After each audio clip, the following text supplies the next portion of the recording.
Hey, welcome back to the channel. It's awesome that you're tuning in. In today's video, it's time for the Anbernic RG556. This is a device that is not your typical Anbernic handheld. That is just a basic, let's say, emulation device that costs only a couple of dollars. This is a quite expensive one, but also a very beefy one when it comes to the specifications. So specification wise, it's a quite interesting device. Comes with an OLED display with a resolution of 1080 by 1920, having Unisoc T820 CPU with a G57 Mali GPU, 8 hours of gaming time and 8 GB of memory. Nevertheless, this is a quite interesting overall specification list, but how does it result in overall emulation power? So as making this video, I think it is only going to be released in two different colors. I got myself like the translucent purple one, and there is a little bit of one thing that I find quite annoying about it, but I will later on tell you what it is. But when it comes to, let's say, the overall design, this is similar that we have seen with Pow Kitties, for example, with this very nice ergonomic design. But the device is quite big, it is also very comfortable. And I can tell you, I'm very pleasantly surprised by the overall, let's say, comfortability of this. Most of the Anbernic devices nowadays can play up to PlayStation 1, Sega Dreamcast and even some Sega Saturn for a price point around like $100 or slightly a little bit more. This thing is almost double the price. But then is of course the question, is it really worth it? With this ergonomic design, I can tell you holding this thing in your hand is absolutely a very pleasant experience. So everything has been placed on the right position and everything feels absolutely great. So but let's do a quick overview of the handheld itself, but we're getting more in the box by the way. So with Anbernic we do have most of the time a, let's say, good explanation how everything works with the stock firmware. In here we're finding everything that we're going to be needing to know about the Android main UI, because this is actually what it is running on. But also when it comes to the front end, button, description, everything else in two different languages. Let's see, then of course the screen protector and some extra wipes, and in here we will finding everything that we're going to be needing, and that is the USB. For charging, you need to get yourself your own, let's say, adapter, but that's the thing you're doing nowadays. So with the fast-paced releases of different handhelds, there's always the questions like what are, let's say, how's the quality of this? And I can tell you where you're paying like over $200 freaking dollars, yeah, you can expect you get something pretty good, or most of the time. So first of all, when it comes like to the D-pad and the joysticks, everything feels like a nice quality product. Okay, so the feel of the D-pad, how about that? Because this is one of those things they completely mess up, not particularly Anbernic, but in general when it comes to different companies. So let's zoom in and give you like a quick look. So first of all, when it comes to the feel, it has like a very nice resistance. It doesn't feel like a cheap wiggly D-pad. They did an amazing job with this. The same goes for the analog joysticks left and right. You can see they're having some extra, let's say, rubber compound grip around it. This is absolutely a great joystick to play with. And if you're going to be powering on, you have some LEDs for lighting it up. The downside is, and that's what I actually mean, if you're going to be lighting this thing up, yeah, with a translucent case, you're looking most of the time directly into the LEDs, and that is not very comfortable. Okay, so let's power it on, and I'll show you what I mean. When powering on the device itself, it will actually, first the vibration will be activated, and I can tell you the vibration of this thing is extreme. It's absolutely great. So here you can just actually see how bright the LEDs are stock from this device. It's absolutely like annoying, because if you're going to be using it on a different, let's say, angle, you're just looking straight into them. Okay, so that's maybe me being nitpicky about it, but just want to actually showcase it and tell you this. So besides that, it comes in a beautiful display, and that is what we can expect from a price quality point when you're looking at the Anbernic, let's say the higher and more expensive lineup. On top we're finding the on and off switch over here. We can also use for standby if it going to be automatically goes in standby mode, volume control and the exhaust for the cooling. The shoulder and the trigger is absolutely great, where we having an actually trigger button over here and having a micro switch on the shoulder. And the combination where you're actually holding it, it's very comfortable and plays very well. The right side we're having over here the select and start, and of course another joystick and the ABXY buttons. The buttons itself have very nice touch, a long travel touch. When you're going to be doing the wicked ASMR test, you can just feel that it has a very nice feel to it.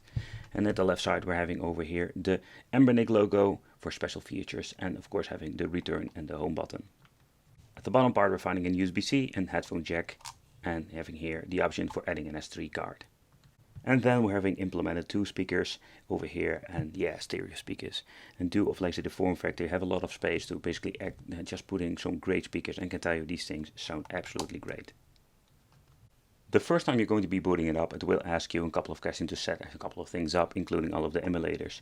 And that's what it did absolutely great when it comes to this Android version. So here you can just see everything has been configured already, and this is absolutely great, having RetroArch and all the emulators set up. So you don't actually need to do anything. You have the Play Store if you want to add, let's say, different games, and you want to use this thing like in Game Machine. So that's absolutely great. By pressing the R button or the Anbernic logo, here we're going into their front end, and in here we can find all kinds of different games you can play. You can see, like when it comes to, let's say, the support, we're having over here PlayStation 2. That's one of the, let's say, systems we don't have with the budget devices. And we have so many cool things. PlayStation Portable, that is going to be having overall like greater performance with this, or at least I'm expecting that. Some Wii and even 3DS. And yeah, you have all kinds of different like support for different emulators. And this is absolutely like a very cool device if you just want to have a little bit better overall support for different emulators. And of course, if you're going back to, let's say, the Play Store, you're logging in with your Google account, you can add like cool games. Think about if you're having a Netflix account, you can just play the games like, I think it was Turtles, but you can also like buy and download games like Street of Rage. So the thing I've noticed with the Anbernic is that when you're looking at the display itself, it has like this weird bluish color to it. So where I'm not the biggest fan of, let's say, the colors, and if you're looking at my videos, I don't really mention that a lot, but I just noticed it that this display is not the best display personally I've ever seen.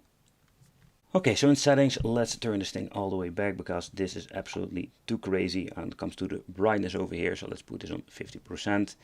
So I just wanted to see adaptive brightness can be enabled if you want to. Alright, so next up we have all kinds of settings like every, let's say, Android device.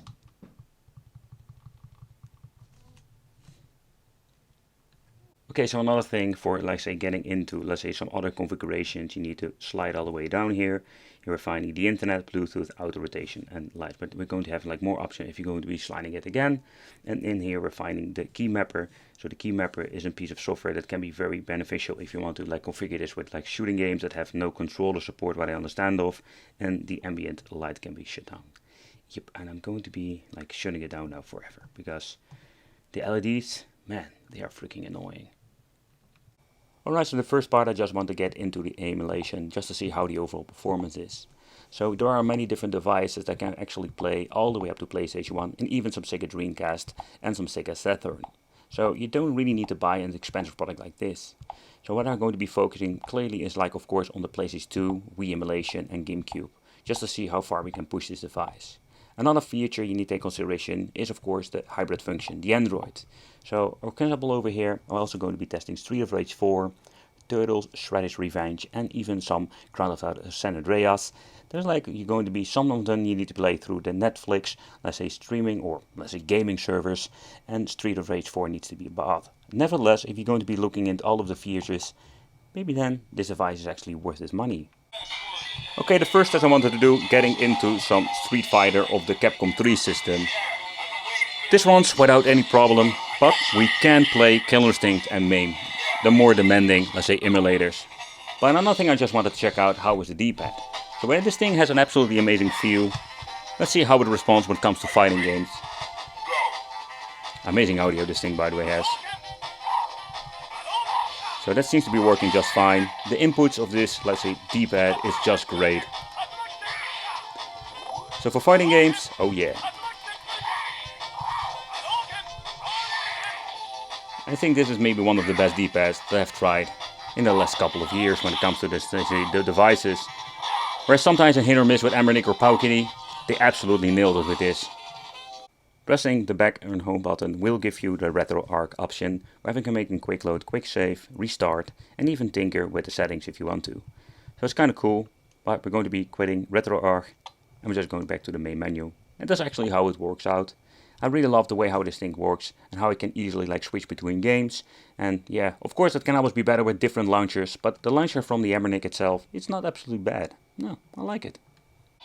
Okay, so next up let's try some N64. So this is a system that struggles a lot on these Android devices, particularly the first generation and the older ones that had not enough power. But the emulation performance, it's so much better now than when you're looking at the first generation of devices. Oh, we still got this weird thing going on with the emulator. So let's go further. Can we just play, or is it going to be absolutely... Oh my god, this is really like pissing me off. Let's see if this thing is actually configured. So out of the box, it seems to be not working, or it does. Yep, it works. But here we can just see that the overall emulation performance is absolutely great.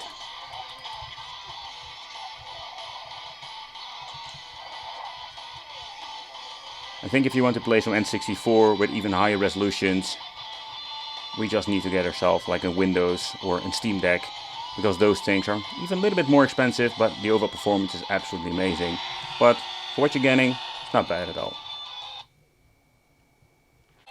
So let's move on to some Sega Saturn, where this is not the most demanding game you can actually play. I just wanted to see how it actually runs. Man, recording of this thing is absolutely a nightmare because the front glass is so reflective. It's absolutely a nightmare. Okay, so let's check out. We can use the D-pad for like shmups. It works fine. Aside the shooters, the analog stick hasn't been configured, so we cannot use this.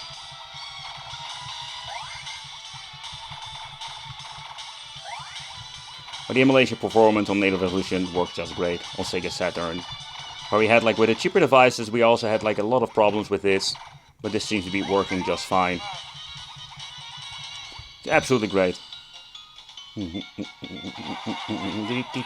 This game is absolutely legendary. Okay, so I'm booting up some Dreamcast with Sonic Adventure 2. This is one of those games that really takes advantage of the speakers inside this thing. Wow. Man, it's absolutely flabbergasting how good it sounds. And, you know, that is what you're getting with some like premium devices. But let's get into the game itself. So with a device like this is absolutely amazing, and I think if you're going to be messing around with some Dream, you can even like upscale it to higher resolutions, and still getting an amazing overall, let's say, experience. Just going to leave it as is. Security door breach. Emergency formation. Intercept intruder.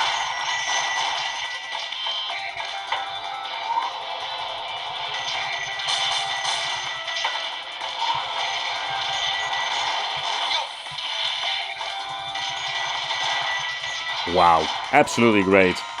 But you can go back over here into the Dream that is pre-installed. You can just see what kind of, let's say, aspect ratio it is set to, having the system and everything else. But I'm guessing they're using the normal version, so we're not getting the option for having upscaling going on. So if you're going to be activating it, that is something I should have done. You can just activate and mess around with the system, and even having, like, say, the unlocked version having new features. We're not even surprised you can even like run this thing on 720p maybe. So one of the things I always mess up is the audio, but so far so good. I don't see any problems. I don't hear any problems. And playing some old school, like say Tekken 3 on this is going to be absolutely blast to the past with some native resolution. And also here, I will not say you're going to be can upscale it, because PlayStation 1 is quite difficult to emulate on these devices if you're going to be upscaling it to, let's say, high resolutions. But as is, it looks absolutely amazing. Absolutely great. Here we're having the option with RetroArch. You can just notice with the Dreamcast we had a different menu because we're using a completely different emulator. Or at least we didn't have like an front end going on, so actually when trying to play a couple of games you see like it runs through RetroArch, but with the Dreamcast we were running actually through Dream. That is a separate, let's say, program. So the instrument, everything that works kind of cool and absolutely works great. We're getting in some more PlayStation 1, it's absolutely a lot of fun. Let's see if they configured the analog stick and the D-pad. Yep, you can just play with both. And the overall performance on this thing is absolutely great. So I already mentioned a couple of times in this video, like the audio feature of this thing is absolutely great. And like Sega Dreamcast or PlayStation 1, when you're actually playing this, you can just hear the audio, how great it is. I also implemented the audio files. So yeah, this is absolutely a blast to the past with this. I love it. And personally, I don't really mind if it's going to be running on native resolution from this point on. D-pad is responsive. I love the A and B buttons, or at least the B and Y buttons at this point. They're very responsive. Even if you're going to be switching between it for like actually having like the drifting mode, this is great. Pressing this will give you the RetroArch menu again, because it's running on the rearmed emulator through RetroArch. Quitting back, that's it. Another thing I just wanted to check out, and I think a lot of people were interested to seeing the PlayStation 2 be running on this. So let's start off with some Tekken Tag, because this is one of the games I do see when it comes to PlayStation Portable. It's going to be an overall mixed performance with the emulator that is pre-installed on this. Okay, so PlayStation 2 is a system a lot of people were asking for. So with the Windows, let's say x86 devices, we can play PlayStation 1 without any problem.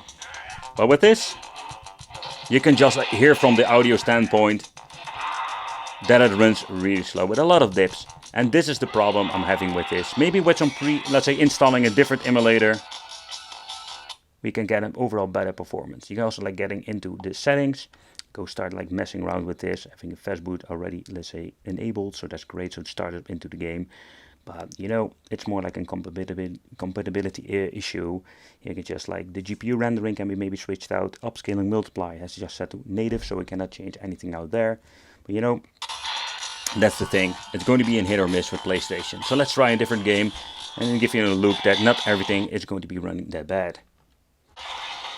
So let's try another game where we have like minor dips. This game runs perfectly or almost perfectly on the device. It's absolutely great, you know. So it's like a hit or miss with PlayStation 2. Not only the overall performance when it comes to, let's say, the device itself, but it is particular of like the emulator support and the game.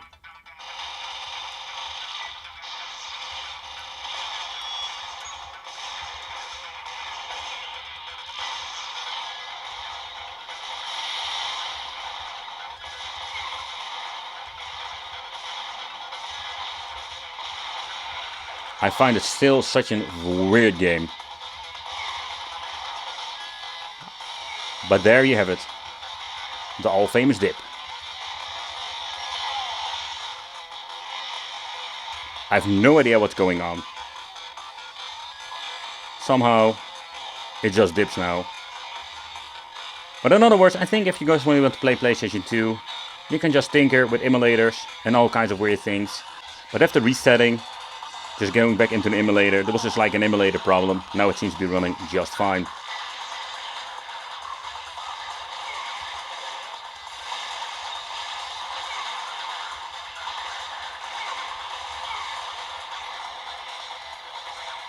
But this is the experience you want to have with such an expensive product. For me, if I should choose, I'd rather get myself like a Steam Deck or something that runs it without any problem. One other thing I also noticed when it comes to this particular device is like sometimes you need to get into, let's say, the emulator itself, because we do have still the freaking annoying buttons. So going to the settings over here, then going to the controls, and here we can disable the untouched controls. Okay, so that was one of the things. Graphics, so let's see what's running. Vulkan, no frame skipping. And let's see, still the native resolution. You can always like tinker with this if you want to just play in Kerbal, not saying just a certain game. If it's not like a very demanding game, like a two-dimensional one, you can just mess around with the settings, seeing if this is going to be running overall better. But this device is so much more powerful, where I do expect overall good performance when it comes to playing some PlayStation Portable.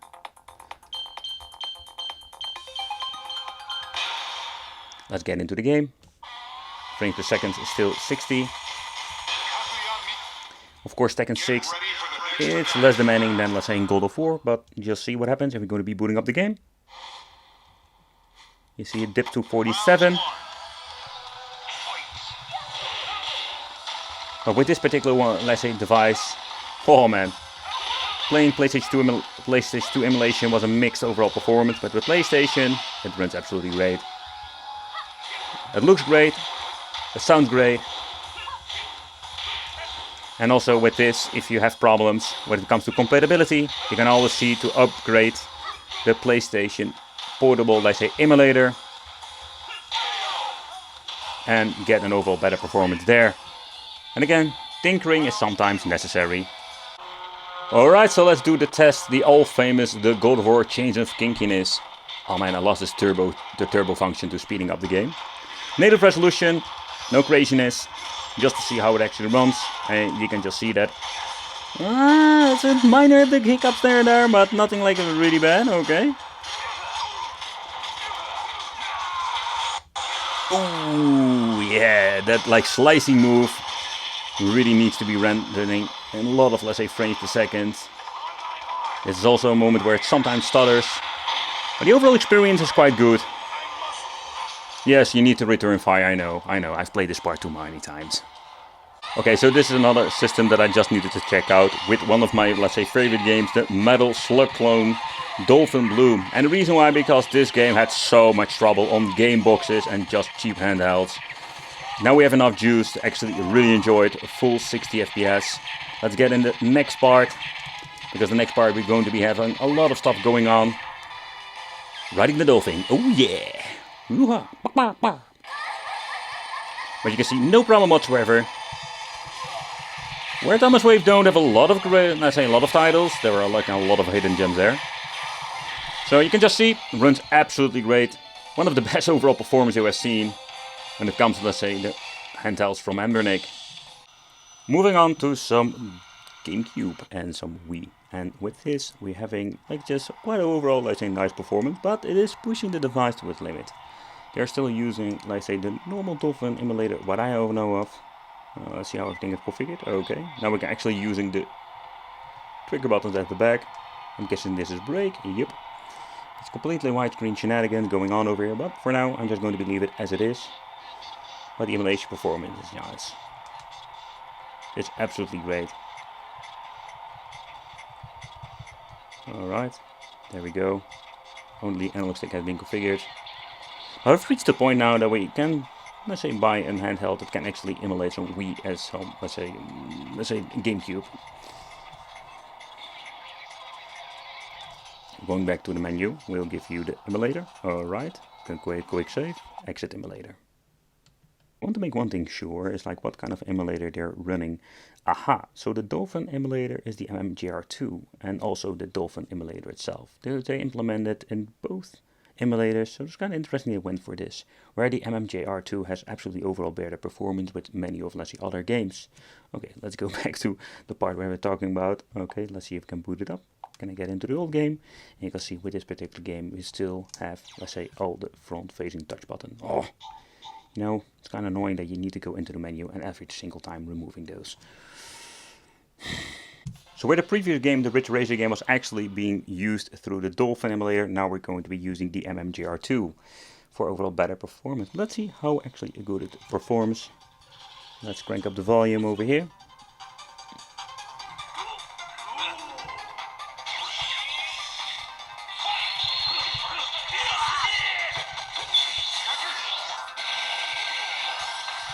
No struggles whatsoever.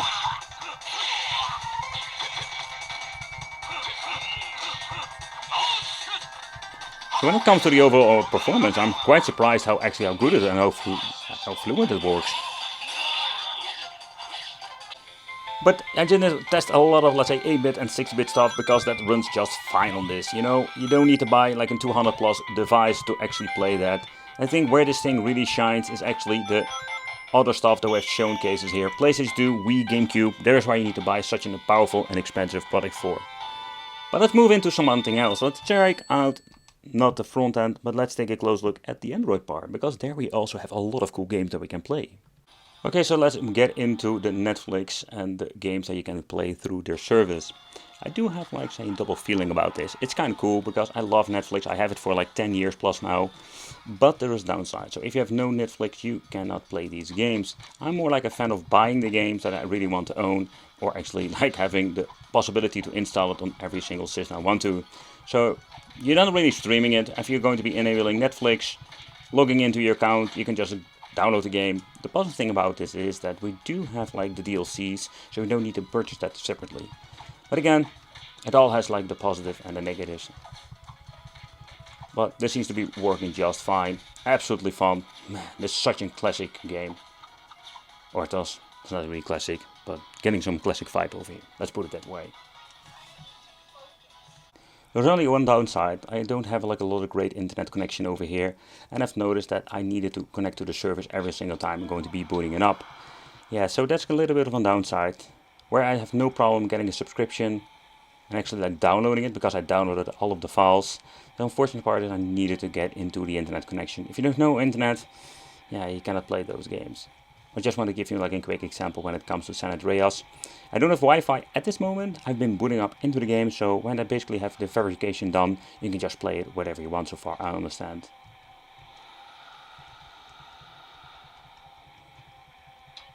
I'm just randomly like bicycling around the city. Whee! I do have an idea that it stutters here and there, but I cannot really like put any some FPS, let's say, benchmarks on this device itself. But again, the overall performance is not bad at all. It's kind of cool. They can play this old school game.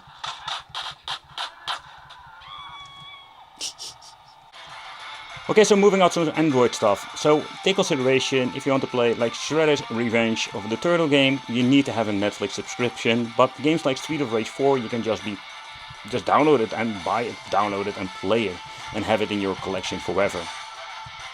I can just really enjoy it, especially when the fine D-pad they're using. This is such a blast. Not to the past, because it's still a new generation game. Oh boy, I've bought this seriously like on every kind of, let's say, system I can think of. And I think this is one of those cool things that utilizes the Anbernic. If you just want to play some Android games, you can just do it with physical controls. I think the most appealing specs when it comes to, let's say Anbernic having this Android device with such power, you can just play all kinds of cool games, including some Minecraft. Oh man, it's kind of cool that it automatically like plug and play work. The overall experience is kind of good and also comes with vibration function. Maybe you can't hear it on the recording, but this works kind of good. And everything like looks absolutely amazing on this device. So if you love Minecraft and that kind of games, I think this would be absolutely extra cool addition for playing on a device like this. Another thing I wanted to check out is like how does it work when it comes to the, let's say, Anbernic and the TV out, where some of, let's say, the Anbernic devices have a mini HDMI. This doesn't have any feature like that. So we're going to be needing is an USB-C to an HDMI. I have this like USB thingy going on, so it's kind of cool. So if you're going to be configuring this device with controllers, you can just basically plug this thing in, but I'm just going to be using it as is for the HDMI out. Plugging this thing in will automatically, let's say, showcase what is going to be happening on the screen on your television, or in this case the monitor. And in this way we can actually plug in a controller into the USB hub. It's going to be slightly different like when it comes to, let's say, emulators, simply because if you want to play some games, it's going to be sometimes a little bit of a problem. Now you can just actually see that it works out of the box with an Xbox 360 controller. But what you can also do is get in a Bluetooth, you connect it with the Bluetooth compatibility, and then actually do that. But oh boy, it struggles big time if you're going to be playing the game through this. That had a problem a little bit in the beginning, but let's get into the gameplay. And thanks to, let's say, the Xbox 360 or the X input, I really love these controllers because they are so much more better compatible, let's say, many different devices. But getting into the game, we don't have any problem whatsoever, and we can just play our games like this. And I think it's absolutely an awesome way just to play. And take consideration is when you're having the device like this, it's going to be so much better with overall emulation performance, but also with all the kind of different things you can do with it. I've been testing out a lot of, let's say, other, let's say, devices from Anbernic or PowerKitty, but it also comes with a lot of, let's say, problems and limitations. The Emulate RG556 is a serious contender when it comes to playing games. Emulation, particularly on PlayStation 2, and I know a lot of people want to play PlayStation 2. Yeah, personally I prefer to have a Windows device that has a better, let's say, emulator incompatibility. So when you're looking at all the other platforms, it works absolutely great. I love the form factor, the way how it looks, and actually how it like sounds, because the audio on this thing is great. It comes with a hefty price tag, and you need to consider, is it really worth it due of, let's say, the Android features? Are you not going to be using this? I mentioned it a couple of times in this video. If you just like enjoy yourselves like old girl games, like all the way up to PlayStation 1, there are way better options out there. I don't thank you all for watching. Consider subscribing, hit that little bell, and it would be great to see you in the next video.